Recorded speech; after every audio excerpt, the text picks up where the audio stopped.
All right, so about 2 weeks ago, that's when we started with this lecture. So the review from today is going to be about that. The first question, I'm asking you guys to solve for x, but I'm dealing with the three angles of a triangle. So I'm going to add everything. So I'm going to go 70 plus 65 plus 4x plus 5. I'm adding the three angles of a triangle, and I'm going to let this equal to 180. I'm going to simplify the left side. When it comes to x's, I just have 4x. When it comes to everything else, I have 70 plus 65 plus 5, which happens to be 140. And I'm going to say this is equal to 180. Right? I just simplified the left side. Now I'm going to get rid of the 140 by subtracting it. So I have that 4x is equal to 40. If 4x equals 40, I'm going to say x is equal to 10, right? Divide both sides by 4, x is equal to 10. My instructions were solve for x, so I'm done. Now looking at question number 2, I have the angle on the outside and I have two angles on the inside. So I'm going to add the 2 on the inside. That's 30 plus 5x minus 5. I added the 2 on the inside and it's equal to the angle on the outside. I'm going to separate them through the equal sign. The left side can be combined, right? 5x is just 5x, but then 30 minus 5, that is 25. Then here I have that 8x minus 5.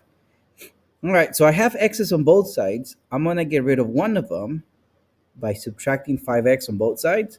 I'm going to get rid of the minus 5 by adding 5 to both sides. So I have that 30 is equal to 3x. So x must be equal to 10 as well. Divide both sides by 3. So if all the angles are on the inside, question number 1, add everything and equals 180. If one angle is on the outside, add the 2 on the inside, and it is equal to the angle on the outside. That was the exterior angle theorem. Now, on questions 3 and 4, in my case, question number 3, I'm giving you three sides, and I'm asking you, state if the three numbers can be the measures of the sides of a triangle.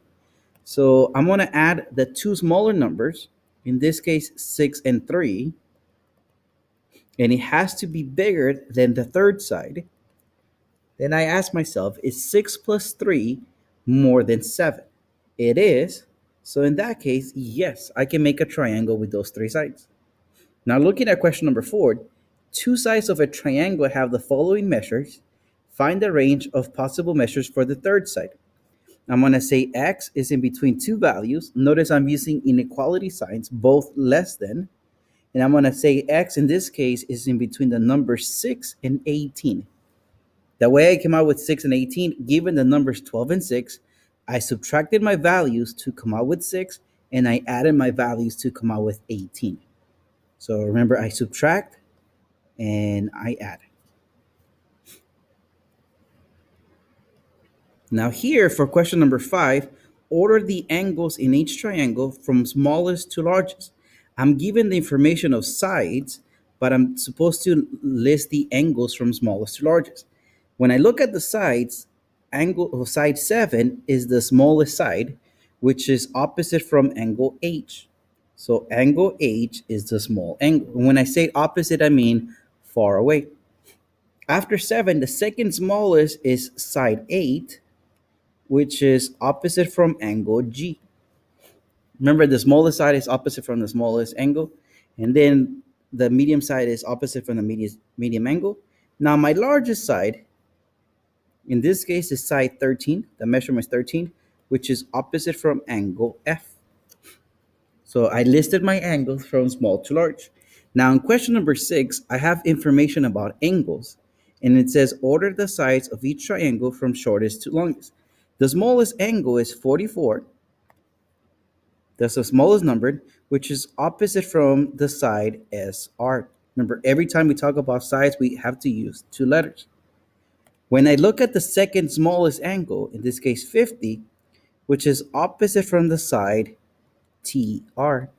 And then the biggest angle, in this case is 86, which is opposite from the side TS.